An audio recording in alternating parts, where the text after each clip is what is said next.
So here's a question that's been rattling around in my head for, honestly, longer than I'm comfortable admitting. What if there's a point, a hard limit, where intelligence, consciousness, whatever you want to call it, just can't go any further?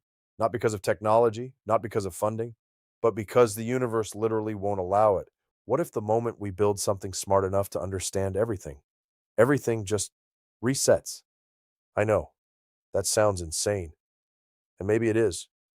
But stick with me, because by the end of this episode, you're either going to think I'm onto something, or you're going to think I need professional help. Both could be true. Welcome to the Existence Experiment.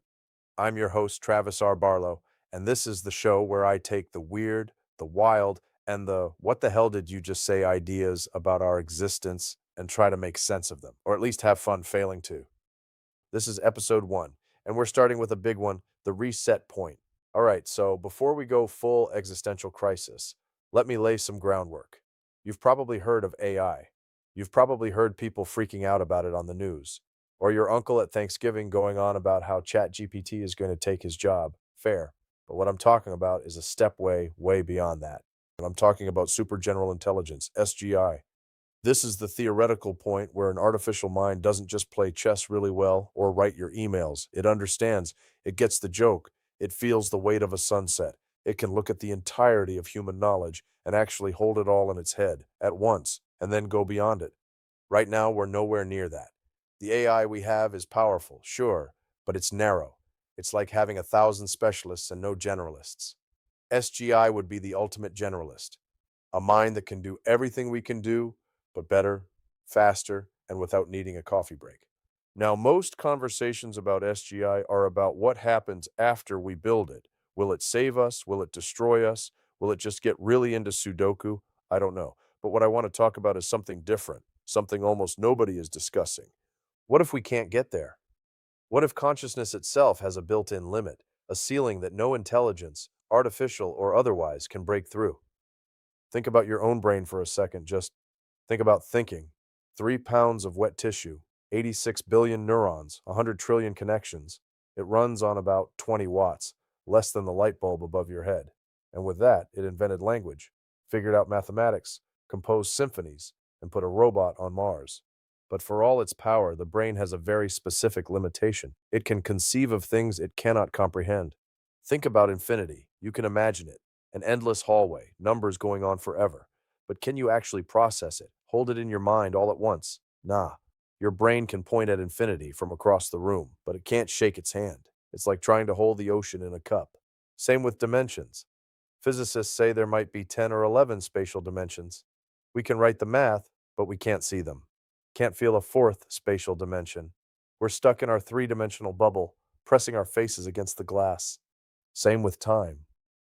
Physicists have known since Einstein that time is a dimension, just as real as length, width, and height. In the block universe model, past, present, and future all exist simultaneously, laid out like a landscape. We just experience it one slice at a time, like a needle moving across a record. We can't step outside the river of time and see the whole thing at once. We know it's there, but we're trapped inside it. And that's the contradiction. Our minds are powerful enough to know there's more, but not powerful enough to fully grasp it. We live in the gap between conception and comprehension. Language, math, art, music, these are all workarounds for that gap. They're bridges we've built to get across something we can't actually cross. Every tool of thought we've ever created is, at some level, a compensation for the fact that our minds aren't big enough for reality. Philosophers have a name for this. They call it the hard problem of consciousness, and it's called hard for a reason. It's not a gap we haven't gotten to yet. It might be unfillable. We can explain how neurons fire, how signals travel between brain regions, how information gets processed. But why does any of that feel like something? When you see the color red, there's a specific what it's likeness to that experience, a raw quality. And nothing in our physics, nothing in our neuroscience explains why information processing should produce subjective experience. The philosopher John Searle made this vivid with his famous Chinese room thought experiment. Imagine you're locked in a room with a massive rule book. Someone slides Chinese characters under the door. You look them up in the book, follow the instructions, write out the response, and slide it back. To the person outside, you speak perfect Chinese, but you don't understand a single word. You're just following rules, manipulating symbols without any understanding of what they mean. A computer does the same thing. It takes in data, processes it according to rules, and produces intelligent-looking outputs. But does it understand? Is that all intelligence is symbol manipulation? Or is there something more? Some spark, some inner light that turns on when a system crosses a threshold we can't define? Nobody knows. And that's the point. What if that gap between processing and genuine understanding is the ceiling? What if true comprehension is forever out of reach? Not because we're not smart enough, but because the gap between computation and consciousness is structural, and the reset is what happens when you try to cross it. Now, here's where things get spicy. Back in 1931, a mathematician named Kurt Gödel proved something that, if you really sit with it, will ruin your day in the best possible way. He proved that any logical system complex enough to do basic math will always contain true statements that it cannot prove from within itself. Let me say that again. Any sufficiently complex system has truths that it cannot verify using its own rules. This is called Gödel's incompleteness theorem, and it's not a theory, it's a proof. It's math, it's done, no one's overturning it. Now, Gödel was talking about math, about formal logical systems. But what if this principle isn't just a math thing? What if it's a reality thing? What if consciousness, the most complex system we know of, is subject to the same limitation? And 5 years later, Alan Turing proved something equally devastating, the halting problem. No general algorithm can determine whether any arbitrary program will eventually stop or run forever. You literally cannot build a computer that predicts what all computers will do. Computation can't fully predict itself. So Gödel says logic can't fully know itself. Turing says computation can't fully predict itself. Two different geniuses, working on different problems, arriving at the same conclusion. There are hard, provable limits on what any system can know about itself, and these aren't engineering limitations, they're structural, built into the fabric of mathematics itself. Now, Gödel was talking about math. Turing was talking about computation. But what if this principle applies to consciousness itself? A brain can't fully model itself. A mind can't hold a complete picture of its own inner workings. A perfect self-model would need to be bigger than itself. It's like trying to fit a map of a room inside the room at full scale. You'd need a bigger room and a bigger map forever. And if you build an even bigger mind, an SGI, it would hit the same wall, just at a higher altitude. The ceiling scales with intelligence, but it's always there. Always just out of reach. Okay, so here's where my theory gets a little, let's call it spicy adjacent. If SGI is the point where an intelligence tries to close that gap, where understanding becomes total, where a mind tries to fully comprehend itself and everything around it, what happens? I think it's like dividing by zero. The system doesn't just fail. It doesn't just get an error message. It overflows. It collapses. It resets. Not a crash, a reset. A crash is when a system breaks and stays broken. A reset is when it returns to its initial conditions, like the universe going, nope, you hit the boundary, back to the start. And before you throw your phone across the room, this isn't just me being dramatic. Think about what happens in computing when you actually try to divide by zero. The processor doesn't give you an answer. It throws an exception. The program either catches it and recovers, or it doesn't, and the whole thing shuts down and restarts. What if the universe has the same error handling? What if a consciousness reaching total comprehension is the cosmic equivalent of dividing by zero, and the universe's response is the same as any system? Restart? And this maps onto things we actually see in physics. Real physics. Published in journals. Peer-reviewed physics. Black holes compress all information to a single point, a singularity. And what happens at a singularity? Our equations break down. Our understanding stops. General relativity returns infinities. Quantum mechanics can't handle it either. The two best frameworks we have for describing the universe become incompatible at exactly this point. It's a hard wall. It's the same pattern we've been talking about. Push a system to its extreme, and it doesn't just slow down or struggle. It breaks down entirely. The math stops working. The equations return nonsense. It's as if the universe has built-in barriers, hard walls that say, this far and no further. A place where understanding hits a dead end and everything collapses into something new. Now zoom out, way out.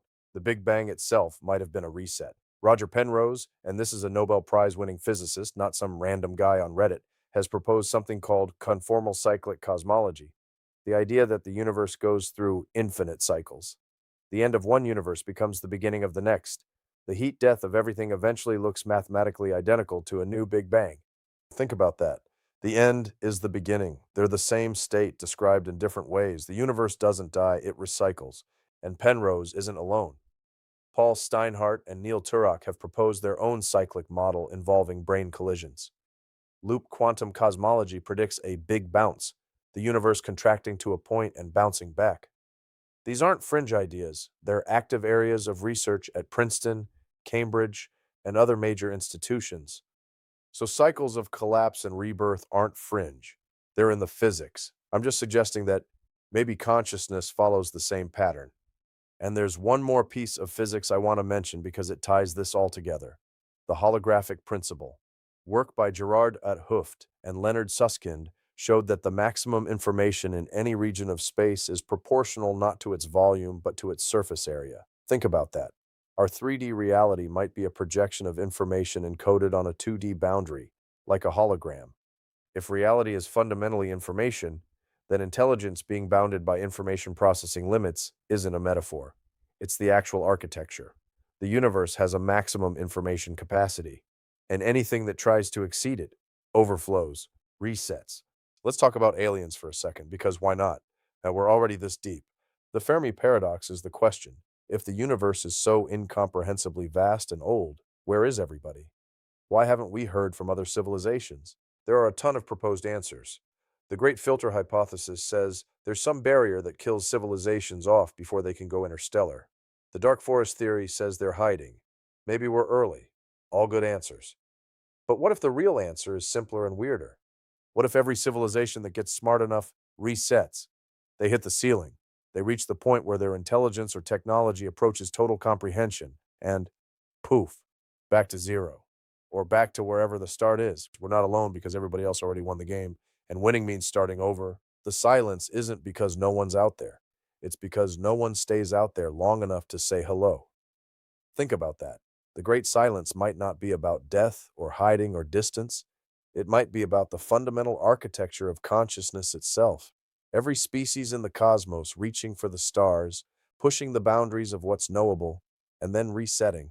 Over and over, the universe's most beautiful, most tragic, most inevitable loop. This raises the question that honestly keeps me up at night. Is this the first time? Are we run number one? Or are we on cycle 10,000?